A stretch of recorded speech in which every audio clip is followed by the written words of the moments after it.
నమస్తే, welcome to great Andhra. మనతో పాటు ఉన్నారు సీనియర్ పొలిటికల్ అనలిస్ట్ జిఆర్ మహర్షి గారు. నమస్తే సార్. నమస్తే అమ్మా. సార్, ఏపీలో అరెస్టుల పర్వం కొనసాగుతూ మొన్న వల్లభనేని వంశీ గారు అరెస్ట్ అయ్యారు. దానిది ఇంకా జరుగుతూ ఉంది. సరే, అది ఇంకొంచెం నిజానికి ట్రెండింగ్లో ఉన్నది, లేకపోతే వైరల్గా ఉన్న వార్తే అనుకోవాలి.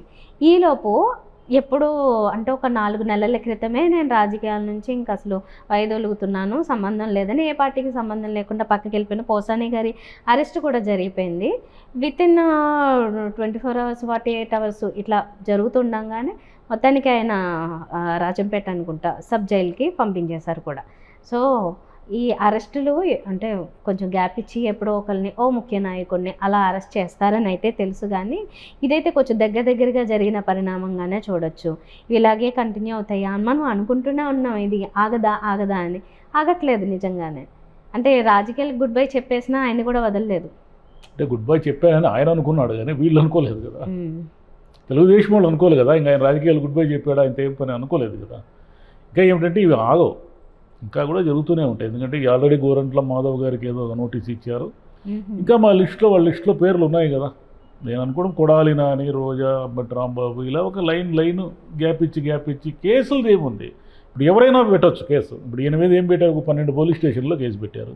ఓబులవారిపల్లి అనేది ఎక్కడో అది రిమోట్లో ఉంటుంది, కడప చిత్తూరు బార్డర్లో ఉంటుంది. ఆ స్టేషన్లో ఏమని కేసు పెట్టారు, ఈయన వల్ల ఏదో కొంత డిస్టర్బెన్స్ అయింది సొసైటీలో అని కేసు పెట్టారు. అప్పుడెప్పుడు వీడియో వైరల్ అవుతుంది. కానీ దీన్ని మనం బాగా ఆలోచిస్తే అర్థమయ్యేది ఏమిటంటే, ఆంధ్రప్రదేశ్ రాజకీయాలు ఈ బూతులు, ఈ గబ్బు గలీజ్కి ఎప్పుడో అవి అయిపోయింది. ఆంధ్రప్రదేశ్ రాజకీయాలు ఉండాల్సిన రీతిలో లేవు అవి. ఎందుకంటే ఇప్పుడు మీరు రాజకీయ విధానాలను విమర్శించండి. చంద్రబాబు గారు, లోకేష్ గారు, పవన్ కళ్యాణ్ గారు, లేదా జగన్ గారు, ఇంకొకరు మీ ఇష్టం వచ్చిన పొలిటికల్గా అంటే చంద్రబాబు గారు రాజకీయ విధానాలు తప్పు, చంద్రబాబు గారు రాజకీయాల్లో ఇలా ఈ బడ్జెట్లో ఇలా చేశారు, ఇలా వాగ్దానాలు చేసి మోసం చేశారు, లేదా లోకేష్ ఈ పనులు చేశాడు అంటే విద్యాశాఖకు ఆయన తీసుకున్నప్పటి నుంచి ఆయన చెప్పినవి చేయలేకపోయాడు, పవన్ కళ్యాణ్ గారు ఉప ముఖ్యమంత్రిగా ఫెయిల్యూరు, జగన్ హయాంలో అప్పులు జరిగాయి, అవి జరిగాయి, ఇవి జరిగాయి. మీ ఇష్టం వచ్చింది తిట్టండి. పొలిటికల్ రాజకీయ విధానాలను మీ ఇష్టం వచ్చినట్లు విమర్శించండి, లేదా మీ దగ్గర ఆధారాలు ఉంటే ఆరోపణలు చేయండి. ఫలానా స్కామ్లో మీరు ఇంత డబ్బులు తిన్నారని కూడా ఆరోపణలు చేయండి. దాన్ని డెమోక్రటిక్గా దాన్ని ఎవ్వరు ఏమనరు. దాని మీద అట్లా మాట్లాడినా కూడా అరెస్టులు జరిగితే ఎవరైనా సరే ఆలోచిస్తారు ఏం జరుగుతూ ఉంది ఇది అని. కానీ ఇక్కడ ఏం జరుగుతూ ఉందంటే, నోటికి ఎంత మాట వస్తే అంత మాట, గబ్బు తిట్లు. మీరు రాజకీయ విధానాలను ఎక్కడ విమర్శించారు? మీరు పోసాని కృష్ణమూర్లైనా, వల్లభనేని వంశీ అయినా, కొడాలి నాని అయినా, అంటే తెలుగుదేశంలో కూడా ఉన్నారు, వాళ్ళ పేర్లు కూడా చెప్తారు. మీరు పొలిటికల్గా ఏం విమర్శించారు? ఎంతసేపు వాడెంత వీడెంత అని అక్కడతో ఆగినారా? వాళ్ళ ఇళ్లలో మహిళల్ని తిట్టారు, పిల్లల్ని తిట్టారు, ఇష్టమొచ్చినట్లు తిట్టారు కదా. మీరు ఆ మహిళలను గౌరవిస్తాము అని అంటూనే వాళ్ళ ఇళ్లలో మహిళలను పచ్చి తిట్లని తిట్టారు. ఎలా అది? మీకు ఏం అవసరం? మీరు పొలిటీషియన్లు పోసాని కృష్ణమురళి అనే అతను ఒక యాక్టరు, ఒక రైటరు, ఓకే, అక్కడ వరకు ఓకే. మీరు పాలిటిక్స్లో ఒక లైన్ తీసుకున్నారు, జగన్ వైపు ఉండాలని లైన్ తీసుకున్నారు, అది మీ ఇష్టం. జగన్ వైపు ఉండాలని లైన్ తీసుకున్నప్పుడు తెలుగుదేశాన్ని విమర్శించే హక్కు మీకుంది. చంద్రబాబు నాయుడు అని ఎవరినైనా. కానీ మీరు ఏం మాట్లాడారు? ఏదేదో మాట్లాడారు. మీరు మాట్లాడాల్సిన పద్ధతి విధానం అదే. ఇప్పుడు ఏమిటంటే, వైసీపీలో ఉన్న వాళ్ళకి ఇదంతా బాధ కలిగించవచ్చు, ఇవి అరెస్టులన్నీ అక్రమం అని అనిపించవచ్చు. తెలుగుదేశంలో ఉన్న ఆడుకోరు వాళ్ళకి ఇదంతా కరెక్టు, వాళ్ళు చేశారు కదా, వాళ్ళే మామూలు వాళ్ళ అచ్చెన్నాయుడిని అరెస్ట్ చేయలేదా, వాళ్ళని అరెస్ట్ చేయలేదా, వీళ్ళని అరెస్ట్ చేయలేదా, ఏమి వాళ్ళకి అనారోగ్యంగా ఉన్నప్పుడు అరెస్ట్ చేయలేదా, ఇప్పుడు చేస్తే ఏం మునిగిపోయింది ఏముంది, వీళ్ళకి అరెస్ట్ చేయడం కరెక్ట్ అని వాళ్ళు అనుకోవచ్చు. కానీ ఈ రెండింటికి మధ్య ఒక గీత ఉంటుంది. అంటే ఈ 2 పార్టీల అభిప్రాయాలతో సంబంధం లేని ఒక మధ్య రకంగా ఆలోచించే ఒక మనిషి ఉంటాడు. అతను ఓటరు. వాళ్ళే ప్రభావితం చేసి వాళ్ళే పార్టీలను గెలిపించేది, ఓడించేది. వీళ్ళ ఓట్లు 40% ఉన్నాయి కదా, అంటే వీళ్ళ ఓట్లు కూడా 40-45% ఉన్నట్టే కదా.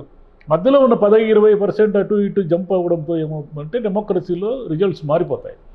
వాళ్ళు ఏమనుకుంటారు, ఎవరైనా ఏమనుకుంటారు, ఇలా తిట్టడము ఇవన్నీ కరెక్టా, వీళ్ళకి మరి ఏదో రూపంలో కోర్టులో శిక్ష పడడం తప్పు, దాంట్లో తప్పు ఎట్లా అవుతుందని అనుకుంటారు కదా, ఎవరైనా అనుకుంటారు కదా. ఎవరైనా ఎట్లా సమర్థిస్తారు వీళ్ళు మాట్లాడిన మాటల్ని? తెలుగుదేశంలో ఇప్పుడు వీళ్ళేమంటున్నారు, వైసీపీ వాళ్ళు ఈ అన్యాయం అరెస్టు తెలుగుదేశం వాళ్ళు మాట్లాడలేదా అనేది వాళ్ళు కూడా, ఎవరు పవన్ కళ్యాణ్ మాట్లాడిన మాటలు, లేదా ఇప్పుడు ప్రస్తుత హోంమంత్రిగా ఉన్న అనిత గారు మాట్లాడిన మాటలు, ఇంకొకరు అచ్చెన్నాయుడు మాట్లాడిన మాటలు, వీళ్ళన్నీ కూడా వాళ్ళు ఒక వీడియోలు వేసి చూపిస్తున్నారు, వీళ్ళని లేదా అని. వాళ్ళు అన్నారు, వీళ్ళు అన్నారు. మరి మీరు అధికారంలోకి వచ్చినప్పుడు ఇంకో మనం ఊహించిందే, ఒకవేళ పొరపాటున రేపు వైసీపీ అధికారంలోకి వస్తే మళ్ళీ వీళ్ళందరిని అరెస్ట్ చేస్తారు. అరెస్ట్ చేసి మళ్ళీ రిమాండ్లు, ఈ గోలలు, కేసులు, అనారోగ్యాలు, మళ్ళీ వీళ్ళు తెలుగుదేశం వాళ్ళు ప్రజాస్వామ్యం భ్రష్టు పట్టిపోయింది, ప్రజాస్వామ్యం అన్యాయం అయిపోయిందని వీళ్ళు ప్రకటనలు ఇవ్వడం, ఇప్పుడు వీళ్ళు ఎట్లా ప్రకటనలు ఇస్తున్నారు. అసలు ప్రాబ్లం ఏడుందంటే నాయకుల్లో ఉంది ప్రాబ్లం. నాయకులు అంటే ఎవరైతే అధినాయకులో ప్రాంతీయ పార్టీలే కదా, రెండు ప్రాంతీయ పార్టీలు అయినప్పుడు ఇటువైపు చంద్రబాబు నాయుడు గారి మాట వినాలి, ఇటువైపు జగన్ గారి మాట వినాలి. వైసీపీలో ఇష్టం వచ్చినట్లు తిడుతూ, ఇష్టం వచ్చినట్లు మహిళల్ని కూడా అవమానపరుస్తూ పెద్ద పెద్ద నాయకులే, వీళ్ళంతా కూడా రాజకీయాల్లో ఉన్నవాళ్లే కదా. పోసాని కృష్ణమురళి గారు అంటే ఆయన పాలిటిక్స్లో ఏదో ఒక పదవి తీసుకున్నాడు పోయినసారి, అది వదిలేస్తే ఆయన ఎమ్మెల్యే ఎంపీగా ఏం గెలవలేదు గతంలో. కానీ మిగతా మాట్లాడిన వాళ్ళందరూ కూడా ఎమ్మెల్యే, మినిస్టరు ఈ స్థాయిలో ఉన్న మనుషులే కదా. మీరందరూ కూడా ఏం మాట్లాడారు ఆ రోజు? ఇప్పుడు లోకేష్ విధానాలతో మీకు ఇబ్బంది ఉంటే మీరు లోకేష్ని విమర్శించండి. ఇతను రాజకీయాలకు పనికిరాడు, ఇతను రాజకీయాల్లో పిల్లోడు, ఇతను రాజకీయాలు తెలియదని విమర్శించండి. కానీ మీరేమన్నారు, పప్పు గిప్పు అన్నారు కదా. అది ఏ రకంగా కరెక్ట్? అది అంటే జగన్ని వీళ్ళు సైకో అన్నారు, వీళ్ళేం తక్కువేం కాదు. అయితే ఏం జరిగి ఉండాలంటే ఏదో ఒక స్థాయిలో ఎక్కడో ఒక చోట దీనికి ఆనకట్ట వేసి ఉండాల్సింది. జగన్ గారు సీరియస్గా వార్నింగ్ ఇచ్చి ఎవరైనా సరే పార్టీలో విధానాలను కాకుండా వ్యక్తులను కనుక విమర్శించి వ్యక్తులను బూతులు తిడితే మాత్రము నేను సహించేది లేదు, నేను సీరియస్గా యాక్షన్ తీసుకుంటానని ఒక్కసారి ఆయన కొరడా విదిలించి ఉంటే వీళ్ళందరూ నోరు మూసుకొని ఉండేవాళ్ళు. చంద్రబాబు నాయుడు గారైనా ఒక్కసారి మీరు జగన్ విధానాల పట్ల మీకు వ్యతిరేకత ఉంటే జగన్ని రాజకీయంగా విమర్శించండి.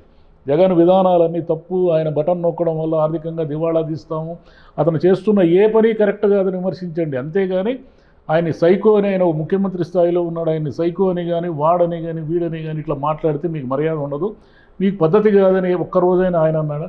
మరి ఇద్దరు తెచ్చుకున్నారు. ఇప్పుడు సరే వీళ్ళు అధికారంలో ఉన్నారు కాబట్టి వీళ్ళని అరెస్ట్ చేస్తారు, రేపు వీళ్ళు అధికారం లేకపోతే వీళ్ళని అరెస్ట్ చేస్తారు. ఇదే ఆంధ్రప్రదేశ్ ఎప్పుడు ఇట్లా పంచాయతీ చూస్తూనే ఉండాలి. ఈ మీడియా కూడా ఏమైపోయింది, మీడియా కూడా ఇప్పుడు నీతులు బూతులని రాస్తున్న మీడియా కూడా గతంలో ఎందుకు రాయలేదు? గతంలో కూడా వైసీపీ వాళ్ళని నోటికి వచ్చినట్లు తిట్టినప్పుడు మీరు కూడా మీ డిబేట్లలో సమర్థించారు కదా. మీరు కూడా మీ డిబేట్లు మీ యాంకర్లే ఇష్టం వచ్చినట్లు మాట్లాడారు కదా. మీకు యాంకర్లకు ఏం పని? మీరు ఉద్యోగులు కదా. మీరేమైనా పొలిటీషియన్లా? యాంకర్లు అంటే కొన్ని టీవీల్లో డిబేట్లలో మీరు పొలిటీషియన్లు ఎలా అవుతారు? మీరు యాంకర్లు కదా. మీరు అక్కడ జీతం తీసుకొని పనిచేస్తున్నారు కదా. మీరెందుకు వాడు వీడు అని ఇష్టం వచ్చినట్లు మాట్లాడేది? మీకేం అవసరము? మీడియా కూడా ఏమిటంటే యూట్యూబ్ కానీ లేదా మెయిన్ స్ట్రీమ్ మీడియా కానీ వీళ్ళందరూ ఏం చేశారంటే ఇష్టం వచ్చినట్లుగా తాము వ్యూయర్షిప్ పెంచుకోవడానికి కానీ అసలు ఏదైనా ఒక నిజమైన కాజ్ మీద పిల్లల్లో ఊబకాయం పెరుగుతూ ఉంది. ఎవడైనా ఒక డిబేట్ పెడతాడా? పిల్లలు ఫోన్ కొనికపోతే ఆత్మహత్యలు చేసుకుంటున్నారు, ఎవరైనా ఒక డిబేట్ పెడతారా? పోసాని కృష్ణమురళి మీరు చూడండి, అన్ని టీవీల్లోనూ డిబేట్లు, ఏ యూట్యూబ్ ఛానల్లో అయినా చూడండి. ఒక యూట్యూబ్ ఛానల్ అయితే గుడ్డలు కూడా తీసుకెళ్ళారు, ఇంకొక యూట్యూబ్ ఛానల్ అయితే కడ్రాయర మీద పోసాని జైలుకి తీసుకెళ్ళారు. ఇవి పెట్టడము, అవి ఆ తమ్మునేలు చూసి అని దాన్ని చూడటము, వీళ్ళకి కావాల్సింది ఏంది? వ్యూవర్షిప్. అన్నీ నోటికి ఏమొస్తే ఆ తమ్మునేల్స్ పెట్టి వాళ్ళు తలా తోకాలేని డిబేట్లు చేయడము. బడ్జెట్ మీద ఈరోజు మాట్లాడిన దానికంటే ఇట్లా పనికిమాలేని విషయాల మీద ఎక్కువ మాడతారు. కాబట్టి మీడియా పాపం కూడా ఏం తక్కువ. మీడియా వాళ్ళు ఏమంటారు? అయ్యా మీరు చూస్తున్నారు కాబట్టి మేము చేస్తున్నాము అంటారు. జనం ఏమంటారు? మీరు చూపిస్తున్నారు కాబట్టి మేము చూస్తున్నాము అంటారు. కాబట్టి మొత్తంగా తప్పుదారి పట్టేసిన తర్వాత దీన్ని సెటరేట్ చేయాలంటే ఇరుపక్షాల నాయకులు సెటరేట్ చేయాలి. ఇరుపక్షాల నాయకులు సెటరేట్ చేసే పరిస్థితి లేదు. దీన్ని సెటరేట్ చాలా దూరం వెళ్ళిపోయింది కథ. అంటే ఇట్లా అరెస్టులే సెటరేట్ అనుకోవాలి. ఇప్పుడు వీళ్ళ అరెస్టులు జరుగుతాయి, తర్వాత ఇందులో మాట్లాడిన వాళ్ళ అరెస్టులు జరుగుతాయి, ఆ తర్వాత చూడాలి ఎంతకాలం జనం ఇది ఎంతకాలం భరించాలి దీన్ని. ఇప్పుడు చంద్రబాబు నాయుడు గారైనా ఏం చేయాలి? సరే మీరు ఆ రోజు మిమ్మల్ని తిట్టారని కాబట్టి కేసులు పెడతారు, జైలుకి పంపిస్తారు, రిమాండ్లు వేస్తారు, ఇంకా రకరకాలుగా ఏదో రకంగా వాళ్ళు వేధిస్తారు అనుకుందాం. మీరు అధికారంలో ఉన్నారు. మీ పార్టీలో కూడా నోరు శుద్ధంగా ఎక్కడుంది? మీ పార్టీలో కూడా నోరు శుద్ధంగా లేకుండా ఇష్టం వచ్చినట్లు తిట్టున్నారు కదా, తిట్టారు కదా గతంలో. మీరు ఎప్పుడు మందలిచ్చారు వాళ్ళని? మీరు అది న్యాయము కరెక్ట్ అని మీరు కూడా అనుకున్నారు కదా. ఇంకా ఈసారి అయితే ఇంకా ఎంకరేజ్ చేస్తారు. మీరు ఎంకరేజ్ చేస్తున్నారు కదా, తెలుసో తెలియక మీరు ఎంకరేజ్ చేస్తున్నారు కదా. మీరు కానీ లోకేష్ గారు, పవన్ కళ్యాణ్ గారు అవతల వాళ్ళని బూతులు తిట్టడం అనే దాన్ని ఎంకరేజ్ చేస్తే ఏమిటంటే మళ్ళీ అది మీకు బూమరాంగా వచ్చి కూర్చుంటుంది. అధికారం ఎవ్వరికీ శాశ్వతం కాదు ప్రజాస్వామ్యంలో. 100% ఇది.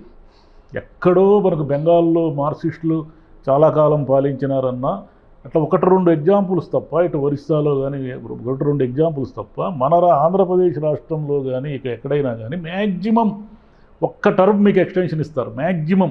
ఇంతవరకు అది కూడా లేదు ఆంధ్రప్రదేశ్లో. రిపీటెడ్గా ఎవరు గెలిచారు? కాబట్టి ఇటు అటు అయినప్పుడు పరిస్థితి ఏమిటి? మళ్ళీ మీరు ఫేస్ చేయాల్సిందే. అప్పుడు మళ్ళీ మీరు ప్రజాస్వామ్యం అంటారు. మీ మీడియాలో ఇంత అన్యాయమా, ఇంత అప్రజాస్వామ్యమా, ఇంత అరాచకత్వమా, రాజ్యాంగం పట్ల గౌరవం లేదు, చట్టాల పట్ల గౌరవం లేదు, న్యాయం పట్ల గౌరవం లేదని స్టార్ట్ చేస్తారు. ఇరువైపులా అదే జరుగుతుంది. కాబట్టి ఆంధ్రప్రదేశ్ని ఇప్పట్లో బాగు చేయడం ఎవరి వల్ల కాదు. బాగు చేయాలనుకుంటే ఇద్దరు వ్యక్తుల చేతిలో ఉంది. ఒకటి జగన్, రెండు చంద్రబాబు నాయుడు. వీళ్ళిద్దరూ సీరియస్గా దాన్ని బాగు చేయాలి, ఆ రాజకీయాలను శుద్ధం చేయాలి అనుకుంటే వీళ్ళిద్దరే చేయగలరు. వాళ్ళిద్దరు చెయ్యరు. అది జరగబోయేది. మేము చూద్దాం సార్. అంటే ముందు ఏమన్నా మార్పులు వస్తాయేమో. సరే, మార్పులు రావు. ఇదే ఇంకా దిగజారిపోవడమే. మార్పు అనేది ఏమిటి? మార్పు అంటే మనము పైకి ఎదగడం అనే దాన్ని మార్పు అంటారు. మనం కిందికి దిగిపోతా ఉంటే దాని మార్పు ఎట్లా అవుతుంది? అది పతనం అవుతుంది. అది మార్పు రాదు, పతనం అవుతుంది. అది పతనమే జరుగుతూ ఉంది అక్కడ. ఆ పతనాన్ని అందరూ ఫేస్ చేయాల్సిందే. ఈ మామూలుగా ఏమిటంటే మామూలుగా ఉండేవాళ్ళు అంటే ఈ రాజకీయాలు మీద గౌరవము, ప్రజాస్వామ్యం పైన గౌరవం ఉండేవాళ్ళంతా కూడా ఏమి ఇది కర్మగా ఉంది, ఎందుకు ఇది అని బాధపడుతూ ఉంటారు. కొంతమంది ఏమనుకుంటారు, ఆ రోజు మాడినారు కాబట్టి వీళ్ళకి శిక్ష పడాల్సింది. శిక్ష పడకూడదని ఎవరు అనడం లేదు. నోటి వాచాలత్వానికి, నోటి దురుసుకి శిక్ష ఉండకూడదు, ఇష్టం వచ్చినట్లు తిడితే అని ఎవరు అనరు. కానీ అది మన వైపు కూడా ఆ వేలు చూపించుకోవాలి కదా. మనమేం కరెక్ట్గా ఉన్నామా లేదనేది కూడా అవసరం కదా. అది క్లియర్ చేసుకుంటే మిగతా అన్నీ క్లియర్ అవుతాయి. అది ఎవరికి లేదులేండి. ప్రజాస్వామ్యము, రాజకీయాలు, ప్రక్షాళన ఇది వల్ల లేదు. అంతా అయిపోయింది. ఇంక పోయే కొద్దీ మనం డౌన్ఫాల్ మెట్లు దిగుకుంటూ పోవడమే, ఇంక ఎక్కేది ఏముండదు మనం. అంటే సమాజం ఇంకా అలా అయిపోయింది. ఎందుకంటే హేట్ స్పీచెస్ ఎక్కువైపోయాయి. పొలిటికల్ అంటే ఇంకా మనకి పాలిటిక్స్లో ఇంకా విమర్శించడమే ముఖ్యం కాబట్టి అది అయిపోయింది. టీవీలో మంచి హెడ్డింగ్ పెట్టండి, తమ్మునేలు పెట్టండి, ఎవరు చూడరు దాన్ని. అదే దాంట్లో ఆ వీడియోలో లేనటువంటి ఒకటి ఏదో పనికిమాలిన తోటి పెట్టిన తమ్మునేలు 1,00,000 మంది చూస్తారు దాన్ని. అదే కదా నడుస్తుంది. అంటే మనకు వ్యాపారం ముఖ్యం. కమర్షియల్ అయిపోయినాం. కమర్షియల్గా బండి నడవాలి. కమర్షియల్గా బండి నడవాలంటే అబద్ధాలతోనే నడుస్తుంది బండి, నిజాలతో నడవదు. అది జరుగుతుంది. చూద్దాం ఇంకెన్ని అరెస్టులు జరుగుతాయి. ఏమీ ఆగవు.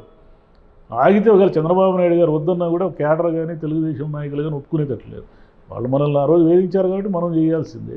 మనం ఈరోజు చేయాల్సింది. ఇంకా 4 ఏళ్ళ తర్వాత మీకు అదే పరిస్థితి రావచ్చు. కాకూడదని రూల్ ఏం లేదు. రెడ్ బుక్ కంప్లీట్ అయ్యే వరకు ఇది జరుగుతుంది. ఆ తర్వాత వాళ్ళు ఇంకో బుక్. జనము పోయినసారి జగన్ హయాములో వీళ్ళు ఇష్టం వచ్చినట్లు తిడుతూ ఉన్నప్పుడు వాళ్ళందరినీ ఎందుకు ఓడించారు? వాళ్ళలో ఒక్కరు కూడా గెలవలేదు. మీరు గుర్తుపెట్టుకోండి. ఇష్టం వచ్చినట్లు మాట్లాడే వాళ్ళలో ఒక్కరిని కూడా జనం గెలిపించలేదు. ఎందుకు జనం వాళ్ళ పట్ల అంత రోసిపోయారు అనే సూత్రం అర్థమైతే తెలుగుదేశానికి వీళ్ళు రిపీట్ కాకుండా చూసుకుంటారు. తాము కూడా ఓడిపోతాము, నోటికి వచ్చినట్లు మాట్లాడితే, ఇష్టం వచ్చినట్లు బిహేవ్ చేస్తే అనేది అర్థమైతే వీళ్ళకి తెలివి ఉంటుంది. అట్లా ఉండదు కదా. అధికారంలోకి రాగానే ఇది శాశ్వతం అనుకుంటారు. అదే problem. Okay, thank you sir. Thank you.